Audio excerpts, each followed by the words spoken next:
해설서를 다 보는 것이 아니라 최소한의 내용만 해설서의 도움을 받아서 스스로 풀이 방향을 결정하고 문제를 푸는 것이죠.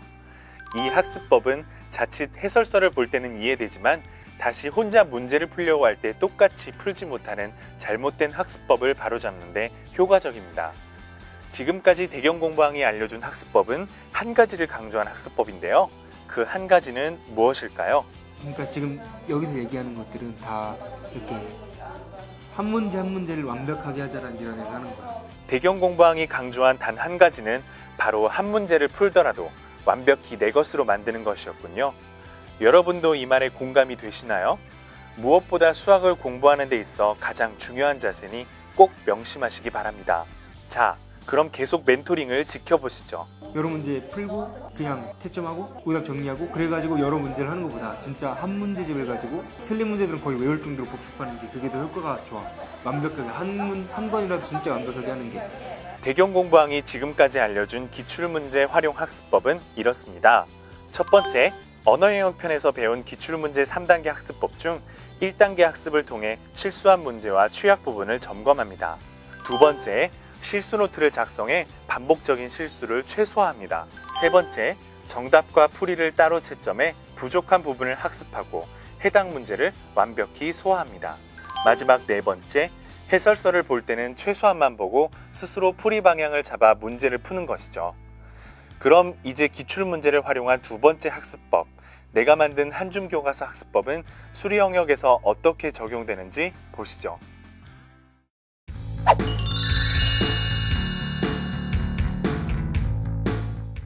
수학이니까 보기가 필요 없잖아. 답이 딱 나오니까.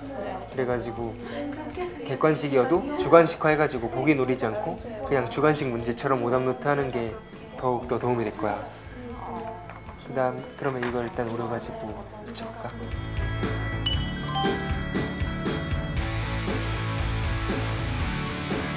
그러면 너가 셌던 오답 풀이랑 정답 풀이를 함께 씀으로써 이렇게 너가 어디서부터 잘못됐는지 쉽게 비교를 할 수가 있겠지. 두 개가 높이 놓여있으면.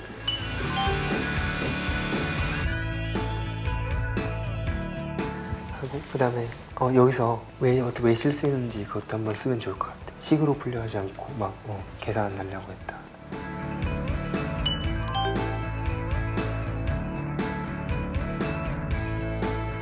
그리고 여기에 쓰인 개념, 너가 아까 떠올리지 못했던 거를 여기다가 주요 개념 가로치고 주요 개념 해가지고 네가 떠올리지 못했던 걸 쓰면 될 거야.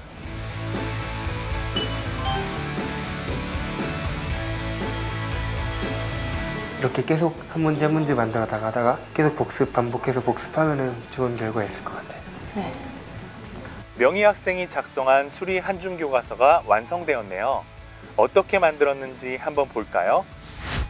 먼저 대경공부왕이 알려준 대로 틀린 문제만 오려 주관식 문제처럼 가공했습니다. 그리고 그 아래 자신이 푼 오답풀이법을 쓰고 바로 옆에 정답풀이를 썼군요. 이렇게 하면 언어 한줌 교과서와 마찬가지로 자신이 어디서 잘못했는지 한눈에 비교할 수 있겠죠? 그리고 마지막에는 이 문제에 필요한 개념이나 공식을 정리해 수리 한줌 교과서를 완성했습니다. 명희는 이 학습법을 어떻게 느꼈을까요? 개념을 뭐가 쓰였는지 정리를 해놓으니까 이게 혹시 5개념을 그러니까 잘못 알고 있는 개념은 아닌지 정리도 되고 또 생각을 정리를 하게 되니까 더 깔끔하게 답이랑 풀이랑 더 그렇게 쓸 수 있어서 도움이 많이 된 것 같아요. 주관식으로 만들려 한 거는 객관식이면은 보기를 보고 어느 정도 답을 예측할 수가 있거든요. 그런데 주관식은 전혀 그럴 수가 없으니까 더욱 정확하게 자기가 이 문제를 알고 있는지 모르고 있는지 학습할 수 있고 자기가 몰랐던 개념들을 따로 적어 놓을 수 있는 칸이 있고 또 그런 것들이 문제와 연계돼 가지고 한눈에 딱 볼 수 있으니까 더 좋고 효과적이라고 생각해요. 지금까지 대경공부왕이 전한 기출문제 활용 학습법을 잘 보셨나요? 그럼 이제 수학 내신 학습법을 알려드릴 텐데요. 앞서 말했듯 명희는 검정고시를 준비 중이라 내신 시험이 없죠. 그래서 수학 내신 학습법은 언어 영역 편에 출연했던 예진 학생과 혜송 공부왕의 멘토링을 담았습니다. 그럼 지금부터 수학 내신 학습법 멘토링을 시작해 볼까요?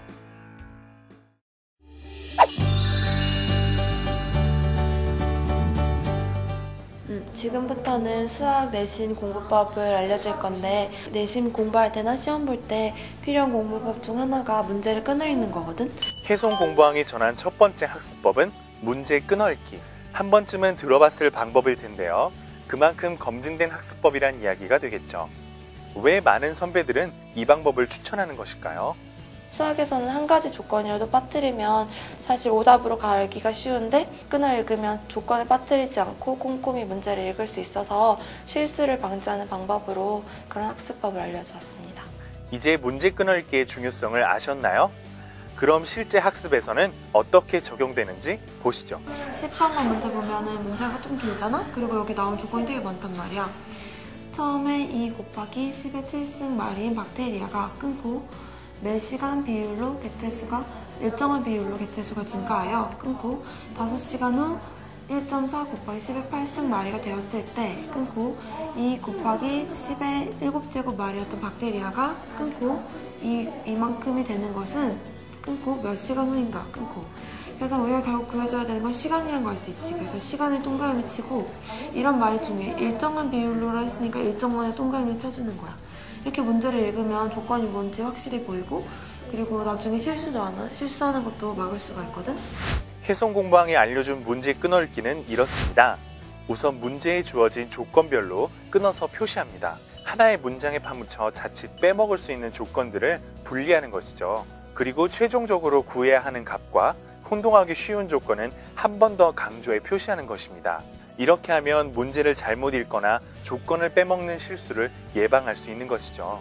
자, 그럼 이 학습법을 경험한 예진이는 어떤 것을 느꼈을까요? 도움이 굉장히 많이 될 것 같은데 빼먹고 가서 틀리는 그런 부분을 줄일 수 있을 것 같아요. 예진이도 확실히 도움되는 것을 느낀 것 같죠? 자, 그럼 다음 학습법은 어떤 것이 있을까요? 16번을 보면은 풀이 과정이 살짝 난잡하게 써있어. 그치? 그리고 여기 보면은 좀 생략된 부분이 많아. 그래서 이런 부분을 방지하기 위해서 풀이 과정을 이렇게 일자로 꼼꼼히 써주고 그랬을 때는 너가 나중에 검토를 할 때도 시간을 줄이고 다시 풀어보는 일이 없게 만들 수 있거든? 시험지에 쓴 풀이 과정이 난잡하고 생략되어 있다? 예진이의 사정을 들어보시죠. 풀이를 빼먹지 않고 써야지 오답이 덜 나오겠다라고 생각을 하는데 솔직히 풀이 쓰면서 드는 시간이 있잖아요. 그 시간이 아까워서 스킵하고 하다 보니까 오답이 많이 나왔거든요. 근데 풀이를 정말 꼼꼼히 쓰시더라고요. 그걸 보고 배워야겠다고 생각을 했어요.